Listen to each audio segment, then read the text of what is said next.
Hello students, welcome to chemistry classes. BSc part first year organic chemistry की first unit हम कर रहे हैं मैकेनिज्म ऑफ ऑर्गेनिक रिएक्शंस, जिसमें आज का जो हमारा टॉपिक है that is a free radicals. आज हम करेंगे फ्री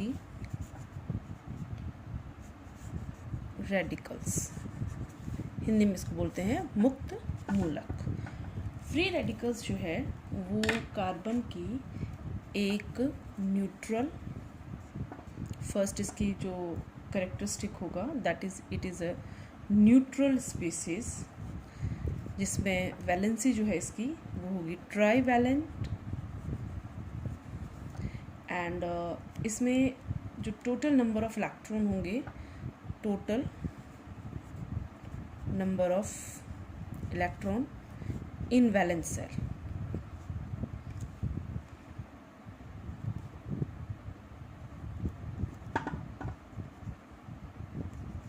दैट इज 7 इलेक्ट्रॉन इसके वैलेंस सेल यानी संयोजी कक्षक में है। ये इसके कुछ करेक्टरिस्टिक हैं। इन 7 इलेक्ट्रॉन में से आपके 6 इलेक्ट्रॉन्स जो हैं वो बॉन्डिंग इलेक्ट्रॉन हैं,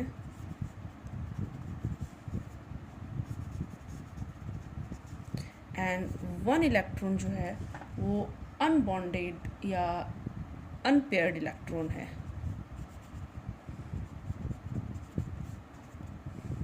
इसने बॉन्डिंग नहीं कर रखी, मतलब बॉन्डिंग में वो पार्टिसिपेट नहीं करता।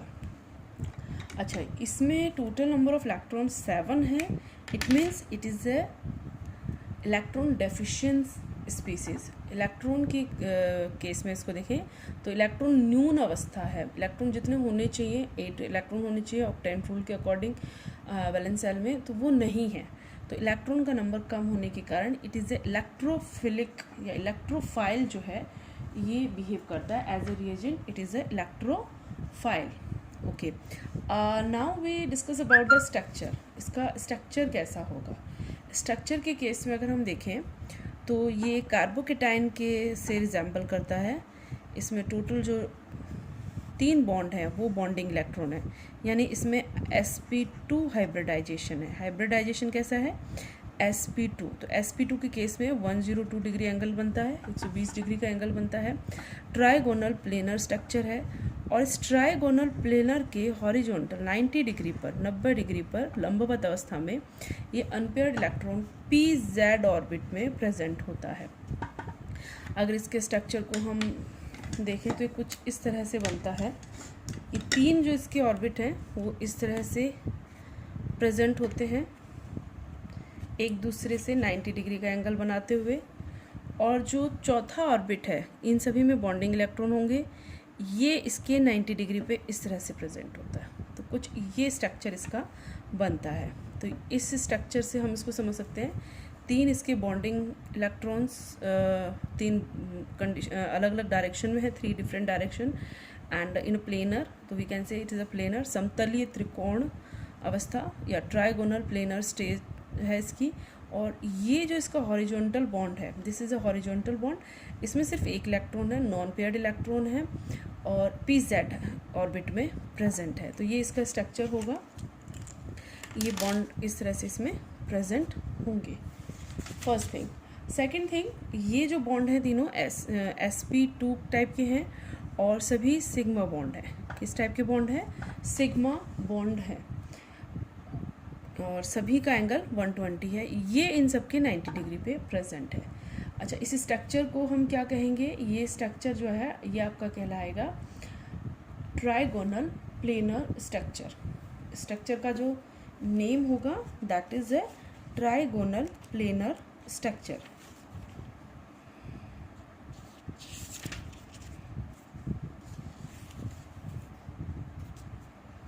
Clear? Okay, the next thing, ये आपका स्ट्रक्चर हो गया, ट्राइगोनल प्लेनर्स का स्ट्रक्चर है, और इसमें एक pz में ऑर्बिट है, अनपेयर्ड इलेक्ट्रॉन है। This is more than sufficient about the structure. तो we can say this is a structure of free radical. Okay, next is type of, types कितने हैं इसके? टाइप्स जैसे हमने कार्बोकेटाइन और कार्बोएनाइन में पढ़े हैं, वैसे इसकी भी 3 टाइप हैं। 1 degree, 2 degree, 3 degree. We can say primary, secondary and tertiary. 3 type के हैं. प्राइमरी, एक तो इस प्राइमरी में आपका होगा methyl group CH3 with free radical. Second एक R जिस पे जुड़ा हो, R में भी मिथाइल या इथाइल कोई भी ग्रुप हो सकता है. CH2 प्रेजेंट है एंड फ्री रेडिकल है. सेकेंडरी में इससे 2 जो है कार्बन्स जुड़े हुए हैं, जिस फ्री रेडिकल कार्बन के ऊपर 2 कार्बन बॉन्डेड है. एंड टर्शरी में यहाँ पे 3 कार्बन बॉन्डेड है और उसके ऊपर फ्री रेडिकल है. Now the next thing is the stability of the free radical. Stability क्या होगी? स्टेबिलिटी, रिएक्टिविटी एक दूसरे के वाइस वर्सा होती हैं. तो अगर आपने स्टेबिलिटी समझ ली तो आप रिएक्टिविटी को भी एक्सप्लेन कर सकते हो. जिसकी स्टेबिलिटी ज़्यादा होगी उसकी रिएक्टिविटी कम होगी, जिसकी रिएक्टिविटी ज़्यादा होगी उसकी स्टेबिलिटी कम होगी. तो अपना एक का और रीज़न सेम होगा फ्री रेडिकल्स. तो फ्री रेडिकल की स्टेबिलिटी को अगर हम देखें तो टर्शरी या की जो या 3 डिग्री कार्बन की जो स्टेबिलिटी है वो मैक्सिमम होगी. उसके बाद 2 degree, then 1 degree and the last is आपका मिथाइल ग्रुप. ठीक है. ऐसा क्यों है? देखो ये टर्शरी का स्ट्रक्चर है और यहाँ 1 इलेक्ट्रॉन है. ठीक है, ये बॉन्डेड इलेक्ट्रॉन्स है, टोटल 7 इलेक्ट्रॉन है. इलेक्ट्रॉन की कंडीशन में कैसी है? एज इलेक्ट्रोफाइल है. इलेक्ट्रॉन इसके डेफिशिएंट्स हैं, मतलब इलेक्ट्रॉन न्यून अवस्था है, टोटल नंबर ऑफ इलेक्ट्रॉन से कम है. तो ये कैसा होगा? इलेक्ट्रॉन के प्रति ग्रीडी होगा, रिक्वायरमेंट होगी. तो इलेक्ट्रॉन डोनर स्पीसीज अगर इसके पास है, यानी कि प्लस आई इफेक्ट, कोई इलेक्ट्रॉन दाता अगर है, ये इलेक्ट्रॉन दाता के जैसे बिहेव करेंगे, इलेक्ट्रॉन डोनर के जैसे बिहेव करेंगे. तो इलेक्ट्रॉन दाता अगर है, इलेक्ट्रॉन डोनर से ये साउंडेड है, तो स्टेबिलिटी ऑटोमेटिकली इंक्रीज हो जाएगी. और जैसे जैसे आप प्लस आई इफेक्ट या इलेक्ट्रॉन डोनर को कम करते जाओगे वैसे वैसे स्टेबिलिटी जो है वो कम होती जाएगी. तो that is the reason behind the stability of free radical. यहाँ पे कोई भी नहीं है तो इलेक्ट्रॉन डोनर तो most unstable and most reactive, सबसे ज़्यादा अनस्टेबल होगा लेकिन सबसे ज़्यादा रिएक्टिव स्पीसीज़ होगी. इसकी रिएक्टिविटी अगर हम कंपेयर करें विद द कार्बोएनाइन और कार्बोकेटाइन, तो ये कार्बोएनाइन के जैसे है, उसके जैसे बिहेव करेगा, क्योंकि उस कार्बोकेटाइन में भी क्या है, नंबर ऑफ इलेक्ट्रॉन कम है, तो ये कार्बोकेटाइन के जैसे बिहेव करेगा. ओके. नेक्स्ट जो इसकी ये जो स्टेबिलिटी है ये किसके कारण मैंने समझाई? इलेक्ट्रॉन डोनर की बेसिस पे. तो इलेक्ट्रॉन डोनर के बेसिस पे इसको हम क्या बोलेंगे? Inductive effect. यहाँ पे किस वजह से स्टेबिलिटी है? क्योंकि रीज़न जो है वो पूछा जाता है, रीज़न आपको पता होना चाहिए. तो the stability is due to inductive effect. Clear? Now the second, stability का दूसरा कारण क्या है? That is a hyperconjugation. Hyperconjugation हम एक बार पहले पढ़ चुके हैं, फिर इसको थोड़ा सा ब्रीफली रिवाइज करेंगे. हाइपर कॉन्जुगेशन में क्या होता है? देखो ये समझो, ये कार्बन फ्री रेडिकल के साथ है, इससे ये हाइड्रोजन जुड़े हुए हैं. अब इस कार्बन को क्या है, एक बॉन्ड और बनाना है. ये अपना इलेक्ट्रॉन यहाँ देगा, दूसरे कलर से लेते हैं ताकि अच्छे से क्लियर हो. ये फ्री रेडिकल है, ये इलेक्ट्रॉन यहाँ आएगा, यहाँ पे भी इन दोनों कार्बन और एक हाइड्रोजन के बीच में बॉन्ड है, ये भी अपना इलेक्ट्रॉन इस बॉन्ड से हटा के इधर शिफ्ट करेगा. तो अब हाइड्रोजन अपना एक इलेक्ट्रॉन लेके अलग हो जाएगा. तो कंडीशन जो नेक्स्ट होगी वो क्या होगी? यहाँ डबल बॉन्ड आ जाएगा. भाई एक इलेक्ट्रॉन यहाँ से आ गया, एक यहाँ से, तो यहाँ क्या आ गया? डबल बॉन्ड आ गया. बाकी हाइड्रोजन एज इट इज़ रहेंगे, सिर्फ ये हाइड्रोजन जिसने अपना बॉन्डिंग इलेक्ट्रॉन दिया है ये सेपरेट हो जाएगा विद द फ्री रेडिकल. ठीक है. तो अगले स्टेप में ये तो बॉन्डिंग में आ जाएगा, ये वाला कार्बन तो हाइड्रोजन तो बॉन्डिंग में आ जाएगा, और दूसरा कोई हाइड्रोजन, यानी सपोज इस टाइम ये वाला हाइड्रोजन आपका इलेक्ट्रॉन दे दे, तो ये कंडीशन आएगी. ठीक है. अब इस वाली हाइपर कॉन्जुगेशन के लिए क्या मोस्ट इम्पॉर्टेंट कंडीशन है ये क्या, कि जिस कार्बन पे फ्री रेडिकल उसको तो हम बोलेंगे अल्फा कार्बन, उसको हम क्या बोलेंगे? Alpha carbon. और उन हाइड्रोजन को क्या बोलेंगे? Alpha hydrogen. ये हाइड्रोजन क्या है? कार्बन हो गया, ये कार्बन अल्फा कार्बन, और ये हाइड्रोजन कौन सा हो गया? Alpha hydrogen. और इससे जस्ट सेकेंड जो होगा वो कार्बन होगा आपका बीटा कार्बन, और हाइड्रोजन क्या होगा? Beta hydrogen. तो बीटा हाइड्रोजन अगर प्रेजेंट होंगे तभी हाइपर कॉन्जुगेशन पॉसिबल है। अब यहाँ पे अगर हम देखें तो यहाँ पे 9 बीटा हाइड्रोजन्स है। कितने? 9 बीटा हाइड्रोजन है। तो 9 बार ये हाइपर कॉन्जुगेशन की प्रोसेस या 9 बार हाइपर कॉन्जुगेशन के स्ट्रक्चर बनेंगे। 9 अलग अलग हाइड्रोजन जो है इलेक्ट्रॉन देके फ्री रेडिकल बनाएंगे। तो जितने ज़्यादा रेजोनेटिंग स्ट्रक्चर उतनी ज़्यादा स्टेबिलिटी। यहाँ पे 6 हैं तो एज़ कम्पेयर इससे कम है तो इसकी स्टेबिलिटी कम हो जाएगी। यहाँ पे ओनली 3 हैं बीटा हाइड्रोजन्स और यहाँ है ही नहीं, तो ये स्टेबिलिटी इस तरह से डिक्रीज होती जाती है। कारण आपको समझ में आ गया। ये हाइड्रोजन जो बीटा हाइड्रोजन है वो फ्री रेडिकल फॉर्म में आएगा और इससे ये रेजोनेटिक स्ट्रक्चर्स का फॉर्मेशन होगा। तो जितने ज़्यादा बीटा हाइड्रोजन होंगे स्टेबिलिटी उतनी ही ज़्यादा होगी। क्लियर है? स्टेबिलिटी में किसी एक के लिए कार्बोकेटाइन, एनायन या फ्री रेडिकल, और अभी आगे हम पढ़ेंगे उनमें किसी पे भी जब शॉर्ट नोट आएगा तो शॉर्ट नोट में आपको ये सभी टॉपिक्स जो मैं मेंशन कर रही हूँ कि भई उसका स्ट्रक्चर कैसा है, उसकी सिचुएशन क्या है, ये सारी, और उसका स्टेबिलिटी क्या है और फिर उसको हम कैसे बनाते हैं और क्या क्या उसकी रिएक्शंस है, ये पॉइंट्स हैं। इन्हीं पॉइंट्स के बेसिस पे हम इसको एक्सप्लेन करेंगे और इन्हीं पॉइंट के बेसिस पे अगर आपका शॉर्ट नोट आता है तो आपको आंसर करना है, इन्हीं पॉइंट्स के बेसिस पे चेक होगा। तो नेक्स्ट जो हमारा है that is a method of formation. Methods of formation. Formation के इसके जो मेथड हैं वो है डिकम्पोजिशन। 2 टाइप का डिकम्पोजिशन, वैसे 3 टाइप का आप पढ़ चुके हो, थर्मल डिकम्पोजिशन, फोटो डिकम्पोजिशन और केमिकल डिकम्पोजिशन। डिकम्पोजिशंस के जो मेजर टाइप है वो ये हैं। यहाँ हम 2 डिकम्पोजिशंस के थ्रू फ्री रेडिकल का फॉर्मेशन करेंगे। First is a thermal and second is a photo. Thermal decomposition like ether, इसको अगर हम हीट करें, ये आपको पहले बताया triangle on arrow is show heating process, ये हीटिंग प्रोसेस को शो करता है। तो ये ऐसे फ्री रेडिकल्स में टूट जाता है। और फोटो डिकम्पोजिशन में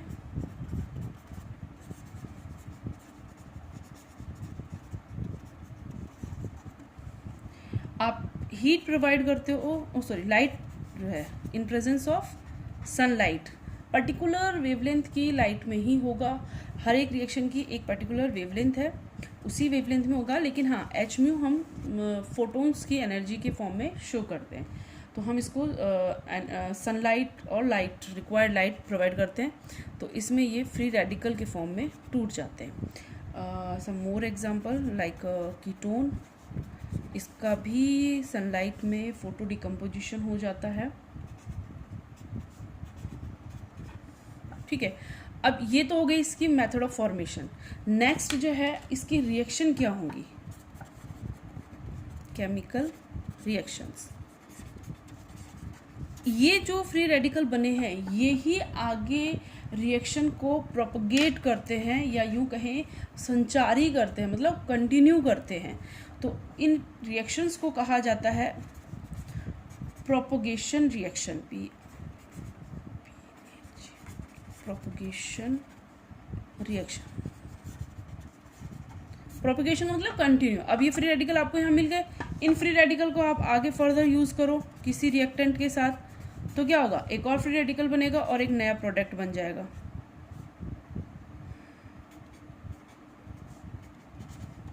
फिर ये आगे और आगे रिएक्शन करेगा।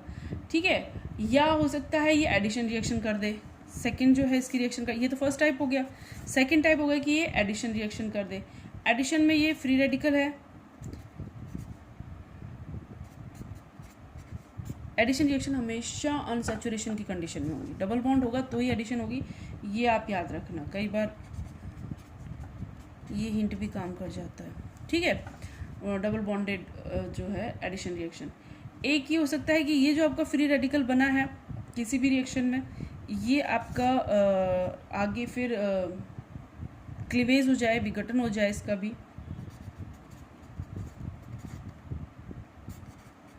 और एक नया फ्री रेडिकल बन जाए जो फर्दर आपको रिएक्शन में काम आए। तो ये एक फर्स्ट टाइप की रिएक्शन होगी, इसमें रेट प्रोपोगेट होगी, मतलब ये फ्री रेडिकल यहाँ भी जो प्रोडक्ट है उसमें भी आपको फ्री रेडिकल मिलेगा, फर्स्ट टाइप की रिएक्शन है। और ये रिएक्शन आगे फर्दर कंटिन्यू होगी, मतलब या फिर फ्री रेडिकल फिर एक और रिएक्शन में पार्टिसिपेट करेगा, फिर वो फ्री रेडिकल एक और रिएक्शन में पार्टिसिपेट, तो एक से बाद दूसरी रिएक्शन जो है आपकी होती जाएगी। सेकेंड टाइप की जो रिएक्शंस हैं वो हैं आपकी रीअरेंजमेंट रिएक्शन।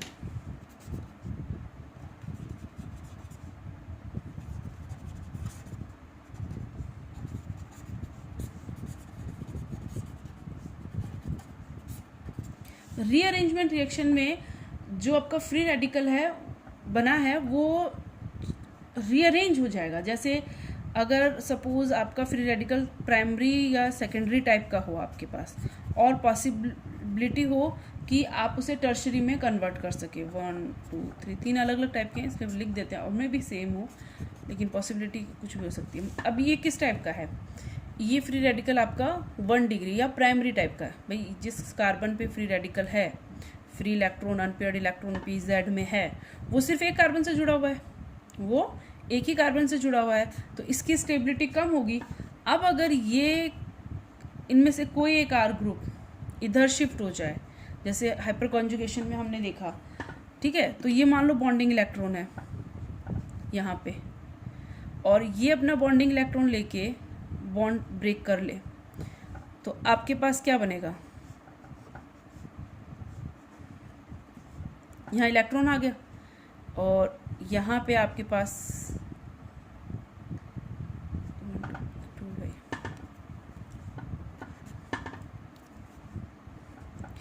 यहाँ एक इलेक्ट्रॉन था, ये जो R1 है ये शिफ्ट होकर इधर आ गया, इसके पास एक इलेक्ट्रॉन लेके आया है, तो 2 इलेक्ट्रॉन से पूरा एक बॉन्ड बन गया, ठीक है। तो अब ये कौन सा टाइप का, 1 2 3, तो ये 3 डिग्री बन गया, था कौन सा 1 डिग्री, 1 डिग्री से ज़्यादा स्टेबल कौन सा है 3 डिग्री, तो रीअरेंजमेंट के थ्रू स्टेबिलिटी की तरफ ये मूव कर जाता है। तो ये रिएक्शन के बीच में जब प्रोडक्ट हम अज्यूम कर रहे होते हैं कि 1 डिग्री वाला बनेगा और प्रोडक्ट हमें 3 डिग्री मिलता है, तो उसका reason stability of the free radical है।